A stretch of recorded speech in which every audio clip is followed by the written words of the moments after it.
చంద్రబాబు నాయుడు ఉన్నప్పుడు రోడ్లు వేసారు, 200 రూపాయలు 2000 పెన్షన్ చేశారు. చంద్రబాబు నాయుడు గారు ఉన్నప్పుడు నూనె రేట్లు పెరగలేదు. చంద్రబాబు నాయుడు గారు ఉన్నప్పుడు పెట్రోల్ డీజిల్ రేట్లు పెరగలేదు. చంద్రబాబు నాయుడు ఉన్నప్పుడు గ్యాస్ రేట్లు పెరగలేదు. మీరు అప్పటికిప్పటికి చాలా తేడా చూసుకోండి. అలాంటిది కనీసం డాక్యుమెంటే లేకుండా ఎలాగిస్తారు? జరగని పనులు కదా అవి. సింగపూర్ని తన్నేది చేస్తాడని అన్నాడని చెప్తున్నారు. అంటే ఇప్పుడున్న అధికార పక్షం కానీ సమ్ ఆఫ్ ద ప్రతిపక్షం కొంతమంది అవుట్ ఆఫ్ ఉన్న వాళ్ళంతా. ఎందుకంటే పథకాలు అవి ఇచ్చాడు కాబట్టి మాక్సిమం జగన్ అనుకోవచ్చు. మరి మార్పు రావాలి అని కోరుకుంటే, అభివృద్ధిలో మార్పు రావాలనుకుంటే వీళ్ళు రావాలి. అన్ని స్టేట్స్ ఎలా ఉన్నాయి, మన ఊరు మంది ఎలా ఉంది, మన ఆంధ్రప్రదేశ్ ఒకసారి ఆలోచించండి. సో 100% చంద్రబాబు నాయుడు గారు రావాలన్నదే మేము కోరుకుంటున్నామండి. ఎందుకంటే రేపొద్దున భారం అంతా మన మీదే కదా పడిది. అంటే మీరు మమ్మల్ని అడిగే ముందు క్వశ్చన్ ఒకసారి మీరు థింక్ చేయండి, అసలు రోడ్లు ఎక్కడైనా బాగున్నాయా?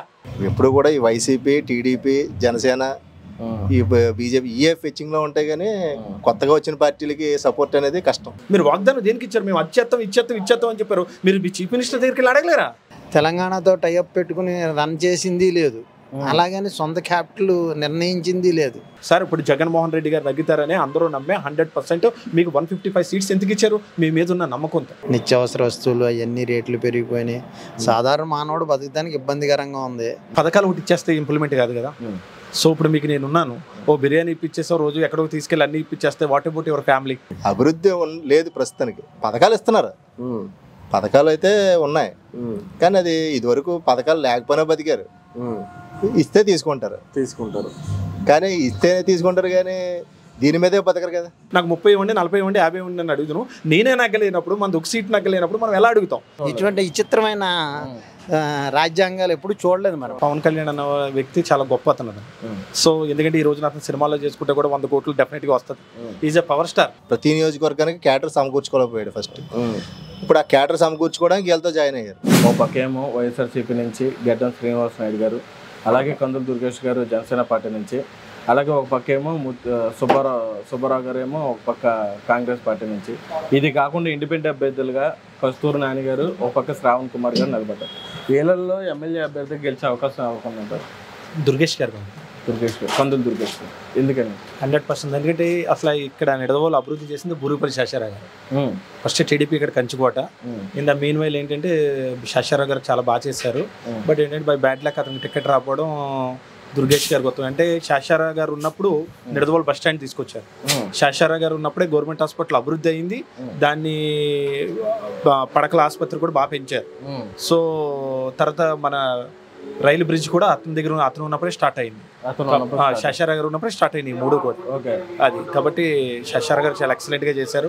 రోడ్లు కానీ అంతా కూడా శేషారావు గారి టైంలోనే బాగా జరిగింది. అంటే ఉమ్మడి పరంగా ఆయన ఇక్కడికి వస్తే ఆయనకి సపోర్ట్ ఉండే అవకాశం ఉంది. 100% ఆల్రెడీ అతను సపోర్ట్ చేస్తున్నారు కాబట్టి దుర్గేష్ గారికి 100% దుర్గేష్ గారు నగ్గుతారు. అంటే ఆయన ఇప్పుడు రాజమండ్రి నియోజకవర్గంలో సీట్ వస్తుందని ఆశించారు, అక్కడ రాలేదు.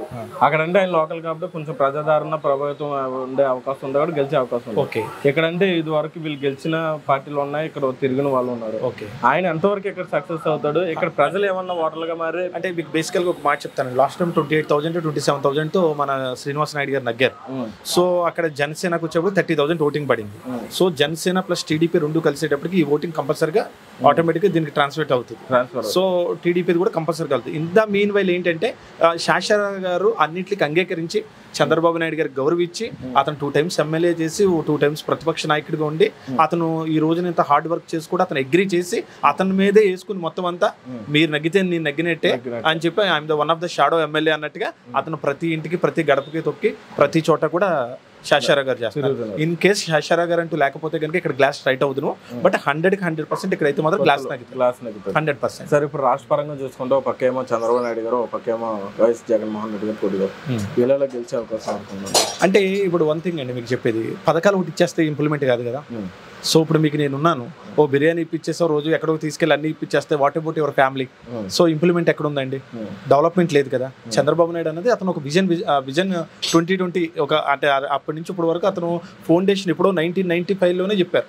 2023, 2021, 2020 అని. ఇప్పుడు 2042 అంటున్నారు. అది తెలంగాణ వర్కౌట్ అయింది ఆ విజన్ 2020. అవును, మరి మొన్న ఇప్పటి కూడా 5 years నగ్గుంటే కనుక అతను డెఫినెట్ గా అమరావతి అవును. అమరావతి భ్రమరావతి అని చాలా మంది చెప్తున్నారు. ఇట్ ఈస్ టోటలీ గ్రాఫిక్ అంటున్నారు. బట్ అమరావతిలో కట్టిన బిల్డింగ్లు ఉన్నాయి కదా, సో అండర్ కన్స్ట్రక్షన్ లో ఉన్నాయి కదా, మరి అది భ్రమరావతి ఎలా అవుద్ది? సింగపూర్ని తన్నేది చేస్తాడని అన్నాడని చెప్తున్నారు. అంటే ఇప్పుడున్న అధికార పక్షం కానీ సమ్ ఆఫ్ ద ప్రతిపక్షం కొంతమంది అవుట్ ఆఫ్ ఉన్న వాళ్ళంతా. కానీ ఆయన చేసి చూపించాడు కదా. ఇప్పుడు అక్కడ హైకోర్టు కనపడుతుంది కదండి, అదేమి భ్రమరావతి ఏం కాదు కదా. హైకోర్టు కట్టారు, సచివాలయం కట్టారు, అతను అన్ని చేశారు కదా. చంద్రబాబు నాయుడు ఉన్నప్పుడు రోడ్లు వేసారు, 200 రూపాయలు 2000 పెన్షన్ చేశారు. చంద్రబాబు నాయుడు గారు ఉన్నప్పుడు నూనె రేట్లు పెరగలేదు. చంద్రబాబు నాయుడు గారు ఉన్నప్పుడు పెట్రోల్ డీజిల్ రేట్లు పెరగలేదు. చంద్రబాబు నాయుడు ఉన్నప్పుడు గ్యాస్ రేట్లు పెరగలేదు. మీరు అప్పటికిప్పటికి చాలా తేడా చూసుకోండి. అమ్మఒడి ఇలా ఇస్తున్నారు, బాగానే ఉంది. ఒకసారి మీరు just go for the alcohol మందు చూడండి, అప్పటికి ఉన్నది నాది ఇప్పుడున్నది నాసిరకం చూడండి ఎంత డిఫరెంట్ ఉందో. అన్ని స్టేట్స్ ఎలా ఉన్నాయి, మన ఊరు మందు ఎలా ఉంది, మన ఆంధ్రప్రదేశ్ ఒకసారి ఆలోచించండి. సో 100% చంద్రబాబు నాయుడు గారు రావాలన్నదే మేము కోరుకుంటున్నామండి. ఎందుకంటే ఇప్పుడు అతను వస్తాం వల్ల ఉపాధి ఉంటుంది, ఉద్యోగాలు ఉంటాయి. అతను చాలా క్లియర్ కట్గా చెప్తున్నారు, నేను నగ్గగానే ఫస్ట్ సంతకం డిఎస్సీ మీద పెడతానని. సో ఇవన్నీ చూసి డెఫినెట్గా నేను కూటమి నగ్గుతుందని చెప్తున్నాను. అది కూడా 100 నుంచి 115 సీట్ల మధ్యలో వస్తుంది, 100% వస్తుంది. మరి ఇప్పుడు జగన్మోహన్ రెడ్డి గారు ఒక పక్క భూ యాక్ట్ 100% తప్పండి. అది తప్పు అంటారు? 100% తప్పది. అలా కదండి, నేను ఒకటి చెప్తాను. ఇప్పుడు నాకు ఒక కారు ఉంది, నా కారు మా ఫాదర్ కొనివ్వాలి, లేకపోతే నేను కొనుక్కోవాలి. కానీ ఎవరితో సీఎం తీసుకొచ్చి కారు తీసుకొచ్చి నా ఫోటో వేయించుకోలేను కదా. So this property belongs to me, నాది. ఇప్పుడు ఎవరితో ఆస్తి తీసుకెళ్ళి ఇది నాది అని ఎలా పెడతాం మనం ఫోటో? మీరు సరిహద్దుల మీద జగన్మోహన్ రెడ్డి గారి ఫోటో, పొలం మీద జగన్ రెడ్డి గారి ఫోటో, ల్యాండ్ మీద జగన్ రెడ్డి గారి ఫోటో, ఏంటంటే అసలు నాకు అర్థం కావట్లేదు. ఇప్పుడు అమ్మఒడి ఇచ్చారు, అతను ఫస్ట్ టైం 15,000 ఇచ్చారు, తర్వాత 13కి వచ్చింది, తర్వాత 12,500కి వచ్చింది, తర్వాత చాలా మందికి పడలేదు. ఫీజు రీయింబర్స్మెంట్ కూడా చాలా మందికి పడలేదు. మరి దీనికి ఏం సమాధానం చెప్తారండి? ఆయన ఇచ్చింది ఒక అమ్మఒడి, అది చాలా మంచి పథకం. తర్వాత రెస్ట్ ఆఫ్ ఇట్ చూసుకోండి ఏమున్నాయో. మీరు ఒకసారి దీన్ని వెరిఫికేషన్ చేస్తే మీకు అర్థమైపోద్ది కదా. మొత్తం ఇండియా మొత్తంలో డీజిల్ పెట్రోల్ రేట్ 2 రూపీస్ మందే ఎక్కువ ఉంది. అంటే ఈ 2 రూపీస్ అంటే ఎన్ని వేల కోట్లు వస్తుంది ఒకసారి, ఇంక్లూడింగ్ విత్ ట్యాక్స్ ఎవ్రీథింగ్. నేను చెప్తున్నాను అది. ఇప్పుడు గో ఫర్ ద ఆల్కహాల్, వాళ్ళకి 30 రూపాయలు ఎంతో పడుతుంది, 25 రూపాయలు, మనకు 150-200 పడుతున్నారు. ఎంతమంది చనిపోయారండి? సో 100% మళ్ళీ చంద్రబాబు నాయుడు గారు వస్తే I think it will be definitely implement, no more doubt. అదే అండి అది. సార్ ఇప్పుడు జనసేన పార్టీ పరంగా చూసుకుంటే 2014లో పార్టీ పెట్టినప్పటికీ అప్పుడున్న కారణాల వల్ల ఆయన తెలుగుదేశం సపోర్ట్ చేయడం జరిగింది. తర్వాత కొన్ని కారణాల వల్ల వాళ్ళ మధ్య భేదాలు రావడంతో 2019లో ఎవరికాలు పోటీ చేశారు. నిలబడిన ప్రతి చోట పవన్ కళ్యాణ్ గారు ఓడిపోయారు. అంటే అప్పుడు ఆయన రాష్ట్ర వ్యాప్తంగా ఫాలోయింగ్ ఉన్నప్పటికీ ప్రజాదరణ ఓటింగ్ గా మారలేకపోయింది. ఇప్పుడు ఆయన ప్రజాదరణ పెరిగింది. ఏ పార్టీలో విలీనం అవ్వకపోవడం వల్ల ఆయన సొంతంగా ప్రయత్నించడం వల్ల ప్రజాదరణ పెరిగింది. సొంతంగా నిలబడితే 30-40 స్థానాలు గెలిచే అవకాశం ఉంది. కష్టం. అటువంటి స్థానంలో ఉన్నటువంటి వ్యక్తి అంటే కొంచెం సర్వేల ప్రకారం ఉంది, కానీ అటువంటి స్థానంలో ఉన్నటువంటి వ్యక్తి పొత్తులో భాగంగా 23 సీట్లుగా అంకితం అయ్యారు. సో అలా అవడం అంటే మనం ఫస్ట్ వన్ థింగ్ అండి మనం చెప్పవలసింది ఏంటంటే పవన్ కళ్యాణ్ అన్న వ్యక్తి చాలా గొప్ప అతను. సో ఎందుకంటే ఈ రోజున అతను సినిమాలో చేసుకుంటే కూడా 100 కోట్లు డెఫినెట్గా వస్తుంది. Is a power star. So ఏంటంటే ఈ రోజున అతనికి చంద్రబాబు నాయుడు గారి మీద ఉన్న అభిమానమో లేకపోతే చంద్రబాబు నాయుడు గారు అదే చెప్పారు. నేను అలా వెళ్తున్నప్పుడు హైటెక్ సిటీ మణికొండ చూస్తున్నప్పుడు చంద్రబాబు నాయుడు గారు ఇంత బాగా చేశారని నాకు చాలా బాధ అనిపించింది. అందుకే నేను చంద్రబాబు నాయుడు గారికి మద్దతు ఇచ్చానని చెప్పింది కూడా పవన్ కళ్యాణ్ గారే. కానీ ఎక్కడ తగ్గాలన్నది చూసారు, అతను చెప్పారు చూసారు అత్తోరింటికి దారి ఎందులో. అలాగే అతను చూడండి అంత 21 సీట్స్ అంటే మోస్ట్ ప్రాబబ్లీ వాళ్ళు తీసుకోవచ్చు ఒక 30-40, కానీ అక్కడ తగ్గారు. ఎక్కడ మనం నగ్గాలి అని. ఆ తర్వాత పవన్ కళ్యాణ్ గారు ఇంకో మాట కూడా అన్నారు, మనం ఎక్కడ నగ్గలేదు, ఒక సీట్ మీరే నన్ను నగ్గించలేకపోయారు. ఈ రోజు నాకు 50 కావాలి 60 కావాలని నేను చంద్రబాబు నాయుడు గారిని ఎలా అడగలను? In case if I go to the assembly, నేను ఇల్లు ఉంటే కనుక డెఫినెట్గా నేను నాకు 30 ఇవ్వండి 40 ఇవ్వండి 50 ఇవ్వండి అని అడుగుతాను. నేనే నగ్గలేనప్పుడు మనది ఒక సీట్ నగ్గలేనప్పుడు మనం ఎలా అడుగుతాం? సో మనం ఏంటంటే చంద్రబాబు నాయుడు గారు విజన్ ఉన్న లీడరు.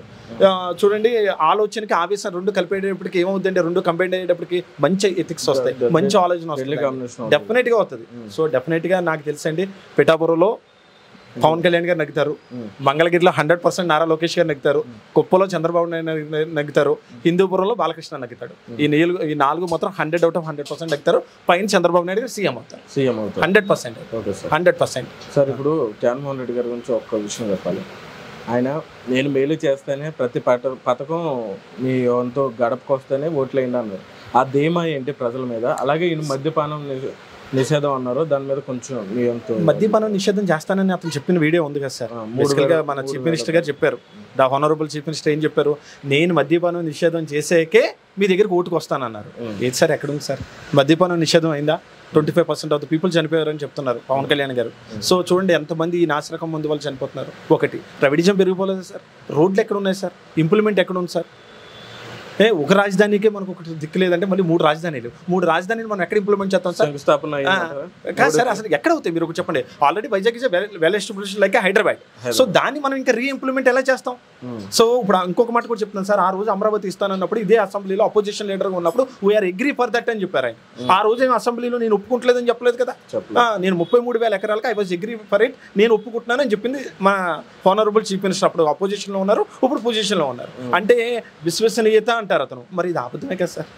అబద్ధమే కదా. నేను అబద్ధం ఆడిను అంటారు అతను. సో ఇది మరి ఇది అబద్ధమే కదండి. సో 100% సార్ ఒకటి చెప్పనండి, చంద్రబాబు నాయుడు గారికి 75 ఏళ్ళు వచ్చినాయా, చంద్రబాబు నాయుడు గారికి 80 ఏళ్ళు వచ్చినాయి అన్నది కాదు, అతను విజన్ ఎలా ఉందన్నది కావాలి. ఈ రోజు కూడా అతను వ్యాన్ ఎక్కుతుంటే మేము ఆశ్చర్యపోతున్నాం అండి. ఈ రోజున అతను మనం కూడా ఎక్కలేం, అంత స్పీడ్గా ఎక్కుతున్నారు. స్పీచ్ అతను చెప్పినట్టు కూడా 1 నుంచి 2 hours నాన్ స్టాప్గా మాట్లాడుతున్నారండి అతను. ఒక ఎండ అన్నది లేదు, కొండన లేదు, వాన లేదు, గాలని లేదు, నీరని లేదు, అతను అంత బాగా చేస్తున్నారండి. సో డెఫినెట్గా నేనైతే I hope it 100% the Chandrababu Naidu will be as a CM. అతను సీఎం అవ్వకపోతే మాత్రం మన రాష్ట్ర అతోగత అయిపోతుందండి, అదైతే నో మోర్ డౌట్. మనల్ని ఇప్పుడు if you're going to the Delhi, if you're going to any Gujarat, Punjab అలా వెళ్తామండి మేము. వెళ్ళినప్పుడు అని అడుగుతారు మీ క్యాపిటల్ ఎక్కడ అని. సో క్యాపిటల్ ఇది, we have the 3 capitals, 1 is Kurnool, 1 is Vizag, 1 is Amaravati. అదేంటి ఎక్కడైనా 3 capitals ఉన్నాయా అని అడుగుతున్నారు. బొంబాయిని ముంబై చేయలేదా చెప్పండి, మద్రాసుని చెన్నై చేయలేదా, కలకత్తాని కోల్కతా చేయలేదా? అలా ప్రతిదానికి ఒకటి ఉందండి. వెస్ట్ బెంగాల్ని హౌరా చేయలేదా? సో ఇప్పుడు అలాగే మనకు అసలు ఇంప్లిమెంట్ ఎక్కడ ఉంది sir? Even though Rajasekhara Reddy గారు ఉన్నప్పుడు కూడా చంద్రబాబు నాయుడు పథకాలన్నీ అతను కంప్లీట్ చేశారు, ఈయన ఓడిపోయినప్పుడు ఆయన పథకాలు కంప్లీట్ చేశారు. అది ఇచ్చిపుచ్చుకునే ధోరణి ఉండాలండి. ఇక్కడ మనకు రోడ్లు ఎక్కడ, మెయిన్ థింగ్ ఒకటి చెప్పండి సార్, లాస్ట్ 1 month వరకు కూడా మనకి ఎక్కడ ఇంప్లిమెంట్ ఉంది చెప్పండి? రోడ్లు మీరే చూశారు కదా. అంటే మీరు మమ్మల్ని అడిగే ముందు క్వశ్చన్ ఒకసారి మీరు థింక్ చేయండి, అసలు రోడ్లు ఎక్కడైనా బాగున్నాయా? మరి ఇంకేంటి సార్, ఇంకా మీకు తెలిసిందే కదా A to Z అంతా కూడా. అదే అండి. ఇప్పుడు మేము అలా మాట్లాడితే ఏమంటారంటే ఎల్లో మీడియా, ఆ మీడియా. మేము ఏ మీడియా కదా సార్ ఇప్పుడు జగన్మోహన్ రెడ్డి గారు తగ్గుతారని అందరూ నమ్మే 100% మీకు 155 seats ఎందుకు ఇచ్చారు? మీ మీద ఉన్న నమ్మకంతో.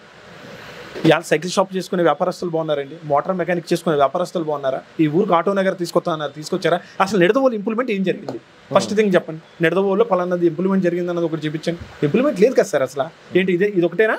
ఈ పడగొట్టు కట్టింది ఇది ఒకటేనా? ఐలో నిడదవోలు అంతేనా? రెస్ట్ పిట్టికి ఏమీ లేదా? మరి ఆటో నగర్ ఇస్తానన్నారు ఎమ్మెల్యే గారు 5 ఏళ్ళ కిందట. మరి ఏమైంది సార్ ఆటో నగర్? మరి ఏమైంది ఆటో నగర్? ఈ బ్రిడ్జ్ నేను స్టార్ట్ చేశానన్నారు.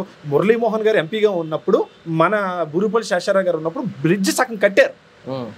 5% బ్రిడ్జ్ కట్టారండి. ఇప్పుడు అప్పటి నుంచి ఇప్పటి వరకు 5 నుంచి ఇంకో 3-4% ఎక్కువ వెళ్ళింది. అంటే ఇంకో 5 కూడా అవ్వలేదు ఇంప్లిమెంట్.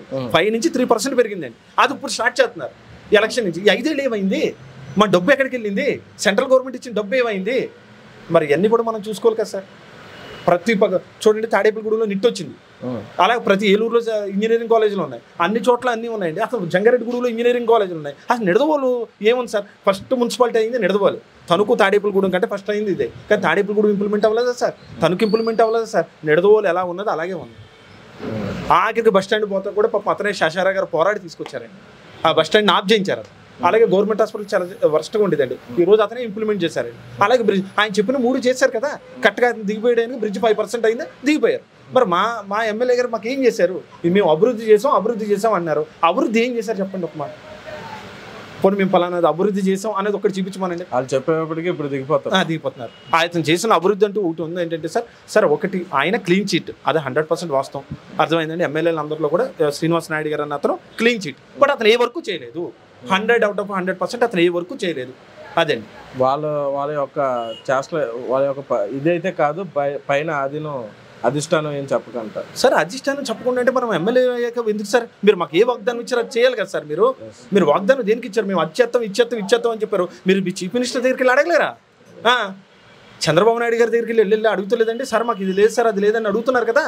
మరి మన చీఫ్ మినిస్టర్ దగ్గర అంటే మనకి అపాయింట్మెంట్ ఇవ్వట్లేదా? అంటే మనకు దమ్ము లేదా? అది సార్. కాబట్టి రోజుల్లో కూటమి గెలుస్తుంది. 100% కూటమేనైతే. Okay sir. వీళ్ళల్లో ఎమ్మెల్యే అభ్యర్థిగా గెలిచే అవకాశం అవుతుందంట. నేను చెప్తాను కూడా, ప్రజల నాడి అది ఎలా ఉంటుందో చెప్పలేం. ఆ టైంని బట్టి ఉంటుంది, అంతే ఉంటుంది. అంటే కందుల దుర్గేష్ గారు కూడా ఇప్పుడు రాజమండ్రి నియోజకవర్గంలో సీట్ వస్తుంది. ఆయన మంచి వ్యక్తి అని పబ్లిక్ లో ఒక టాక్ ఉంది. ఆయన మీద కొంచెం ప్రజలకు కూడా ఒక అభిప్రాయం ఉంది. అది అంతవరకు అన్నది మనం ఏం చెప్పగలం. ఓకే. అలాగే ఇప్పుడు రాష్ట్ర పరంగా చూసుకుంటే ముఖ్యమంత్రి స్థానంలో ఇద్దరు పోటీ పడుతున్నారు స్థానం కోసం. జగన్మోహన్ రెడ్డి గారు ఒక పక్క చంద్రబాబు నాయుడు గారు. వీళ్ళ లెవెల్లో ప్రభుత్వం స్థాపించే అవకాశం ఉంది. ఎవరో ఒకరు చేయొచ్చండి, ఎవరో ఒకరు. దానికే ఉంది. అది ఎవరన్నది మనం ఏం చెప్పలేం కదా సార్. మరి ఈ 5 ఏళ్ళ జగన్ గారి పరిపాలన ఎలా ఉందంటారు?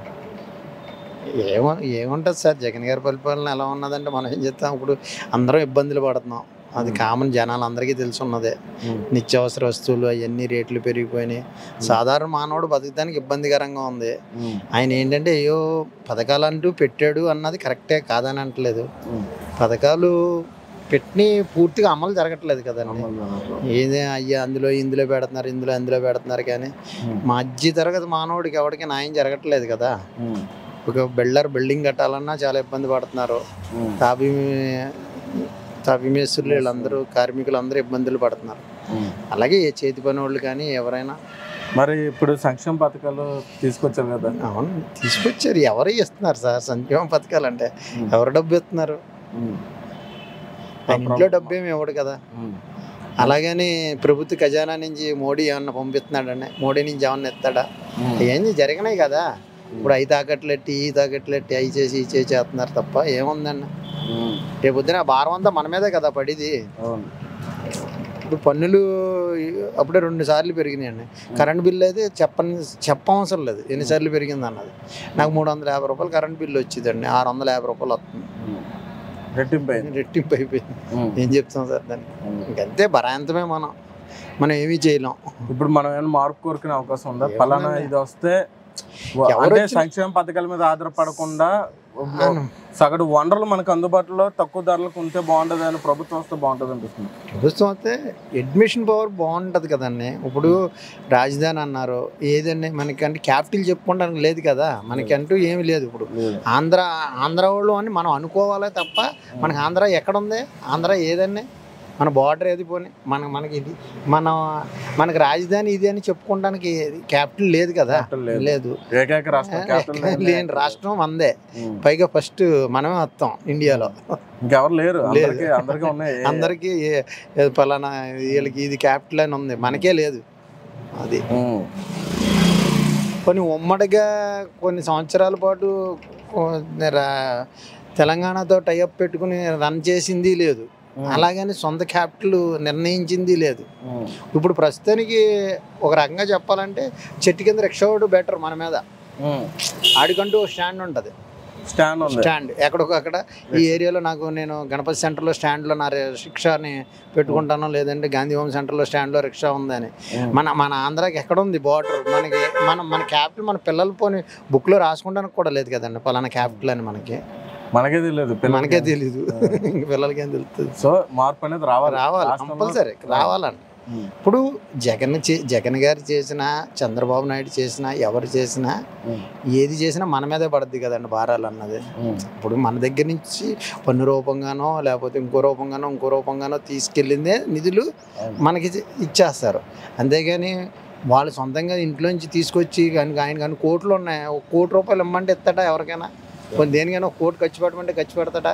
ఆయనైనా ఎవడో చేయడు, ఎవడో జరగని పనులు అయ్యి. సార్ ఇప్పుడు కొత్తగా జగన్మోహన్ రెడ్డి గారు ఒక చట్టం తీసుకొచ్చారు, భూ యాక్ట్ చట్టం. అది మీకు ఐడియా ఉందా? లేదు సార్, అసలు అంటే సొంత భూమి ఉన్నా గానీ గవర్నమెంట్ కి లెక్క చెప్పాలని అంటే సగటు మరి దారుణం కదా సార్. అది ఇప్పుడు అంటే ఎవడ భూమి ఆడ అమ్ముకోవడానికి కూడా గవర్నమెంట్ అర్హత ఉండాలి. లేదు, ఇప్పుడు ఓ మాట సపోజ్ చెప్తున్నాను, మామూలుగా నాకు తెలుసున్నందున నేను ఒక 2 వీలర్ మెకానిక్. నేను ఎంతో పెద్దగా చదువుకోలేదు, నాకు తెలుసున్నంత వరకు నాలెడ్జ్గా చెప్తున్నాను. నా తండ్రి నాకు ఒక బిల్డింగ్, ఒక స్థిరాస్తి ఇచ్చాడు. మా తండ్రి ఫోటో నేను నా బిల్డింగ్ పెట్టుకోను. అవును, ఎవరో పెట్టుకోరు. అది నేనని కాదు, ఎవరో కూడా పెట్టుకోరు.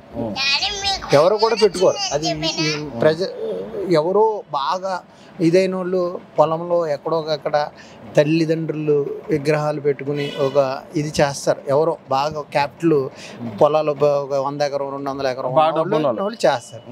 ఎవడో కూడా ఈయన మన స్థలంలో ఆయన రాయి పాతుకుని ఆయన పెట్టుకుని మనకి బోర్డులు పెట్టుకుని మన ఇంటికి ఆయన బోర్డులు పెట్టుకోవడం అన్నది ఇప్పుడు నాకు తెలుసు. నాకు ఒక 55 సంవత్సరాలు అన్నాయి. ఇప్పటి వరకు ఎప్పుడు చూడలేదు ఇలాంటి ఇటువంటి విచిత్రమైన రాజ్యాంగాలు ఎప్పుడు చూడలేదు మనం. అంటే సగటు మనిషి ఒక పేదవాడిగా మధ్యతరగతి చాలా ఇబ్బంది పడే అవకాశాలు ఉన్నాయి. బాగా పడుతున్నాం కదా అన్న. పడి ఒకళ్ళు ఏమన్నా తేడా వచ్చినా ఇది గవర్నమెంట్ కి వెళ్ళిపోద్ది. ఆడుకున్న 2 గుంటల స్థలం కానీ అవునండి. ఒక 1/2 గుంటల అలాగని కాదు సార్. ఇప్పుడు మనకు ఒక ఎకరం పొలం ఉందండి, నాకు అత్యవసరం డబ్బులు అవసరం, నా కూతురు పెళ్ళికో లేదా నా కొడుకు జాబుకో దేనికో కట్టుకుంటాను. కబుక్కుని పట్టుకెళ్ళి మీలాంటి బోర్డు ఎవరి దగ్గర పెట్టి ఒక 50,000 తెచ్చుకుంటానికి ఉండదు కదా సార్. అతని చేతిలోకి వెళ్ళిపోయిన తర్వాత ఎలా తెచ్చుకుంటారు మీరు? జిరాక్స్ల మీద ఎవడెత్తాడు? జిరాక్స్ల మీద నకల్స్ మీద ఎవరైనా ఇస్తారా? అసలు తనఖా చేతేనే కానీ ఇవ్వట్లేదు ఈవేళ. అలాంటిది కనీసం డాక్యుమెంటే లేకుండా ఎలాగిస్తారు? జరగని పనులు కదా అవి. మరి అవన్నీ ఎవడో ఏం చెప్తాం సార్, అదంతా మనం ఎవరో ఏం చేయలేం. మనం ఏంటంటే ఏం చేసినా ఇలా అయితే వెనకబడి ఉంది మొత్తం రాష్ట్రం అంతా. ఇంక ఇదే పరిస్థితి ఇంకొక 5 ఏళ్ళు జరిగితే ఇంకా మనం వలస వెళ్ళిపోవడం అండి 100%. మన పరిస్థితులు కూడా మనం ఉన్నాయి కూడా అమ్ముకోవడానికి కూడా ఉండదు, వలస వెళ్ళిపోవడం. ఎమ్మెల్యేగా గెలిచే అవకాశం ఎవరికి ఉందంటారు? కందుల దుర్గేష్ గారికి ఉందండి. గల కారణం అంటే ఇక్కడ శ్రీనివాసనాయుడు గారు చేసిన అభివృద్ధి తక్కువ, అందుబాటులో ఒకటి ఉండడం సరిగ్గా అది ఒకటి మైనస్ అండి ఆయనకి. దుర్గేష్ గారు ఏంటంటే వ్యక్తిగతంగా మంచి, లోకల్ కాకపోయినా వ్యక్తిగతంగా మంచివాడు మనిషి. ఈ కస్తూరి నాని గారు వాళ్ళు అంటే వేరే పార్టీలు అనేటప్పటికీ ఆ పార్టీలు అంత ఫెచ్చింగ్ కాదు కదా. ఎప్పుడు కూడా ఈ వైసీపీ, టీడీపీ, జనసేన, ఈ బీజేపీ ఇయే ఫెచ్చింగ్లో ఉంటాయి. కానీ కొత్తగా వచ్చిన పార్టీలకి సపోర్ట్ అనేది కష్టం. అదే సార్, ఒకటి ఇప్పుడు కందుల దుర్గేష్ గారికి రాజమండ్రిలో నియోజకవర్గం సీట్ ఇస్తుందని ఆశపడినటువంటి తరుణం, కానీ అక్కడ కాదని ఇక్కడికి వచ్చారు. అక్కడ అంటే ప్రజాదరణ ఆయన సొంత కాబట్టి పర్లేదు, కానీ ఇక్కడికి వచ్చిన తర్వాత ఇక్కడ ఉన్న ప్రజలు ఆయన్ని స్వీకరించి ప్రజాదరణ పొందే అంత అవకాశం ఉందండి. ఆయన ఎమ్మెల్యే గెలిచే అవకాశం ఉందండి. సార్ అలాగే రాష్ట్ర పరంగా చూసుకుంటే ఒక పక్క చంద్రబాబు నాయుడు గారు, ఒక పక్కేమో జగన్మోహన్ రెడ్డి గారు పోటీ చేస్తారు. ఇద్దరు ఎమ్మెల్యే స్థానం ముఖ్యమంత్రి స్థానం ఎవరికి వస్తుందంటారు? అది కష్టం అండి చెప్పడం. ఎందుకంటే పథకాలు అవి ఇచ్చాడు కాబట్టి మాక్సిమం జగన్ అనుకోవచ్చు. మరి మార్పు రావాలి అని కోరుకుంటే, అభివృద్ధిలో మార్పు రావాలనుకుంటే వీళ్ళు రావాలి.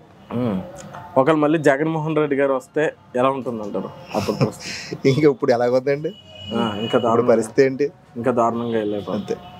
ఓకే, అభివృద్ధి లేదు ప్రస్తుతానికి. పథకాలు ఇస్తున్నారు, పథకాలు అయితే ఉన్నాయి, కానీ అది ఇదివరకు పథకాలు లేకపోయినా బతికారు. ఇస్తే తీసుకుంటారు కానీ తీసుకుంటారు కానీ దీని మీదే బతకరు కదా. మెయిన్ డెవలప్మెంట్ ఉంటే ఆటోమేటిక్. మీ అభిప్రాయం చెప్పండి, ఎవరు వస్తే బాగుంటుంది? చంద్రబాబు నాయుడు గారు వస్తే బాగుంటుంది. వాళ్ళ కూటమి వస్తేనే బాగుంటుంది. పవన్ కళ్యాణ్ గారు కూడా ఇప్పుడు ఆయనకు సపోర్ట్ చేస్తున్నారు, అది మీరు అంగీకరిస్తారు? మీకు తప్పదండి, అంగీకరించాలి. ఇప్పుడు ఈయనకి క్యాడర్ సరిగ్గా లేదు ప్రజెంట్. పవన్ కళ్యాణ్ గారు 10 సంవత్సరాలు చేసి రన్నింగ్ లో ఉన్నా కానీ క్యాడర్ ప్రతి నియోజకవర్గానికి క్యాడర్ సమకూర్చుకోలేకపోయాడు ఫస్ట్. ఇప్పుడు ఆ క్యాడర్ సమకూర్చుకోవడానికి వీళ్ళతో జాయిన్ అయ్యారు.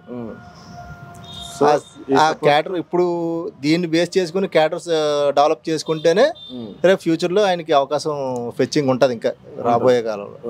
కూటమి రావాలి.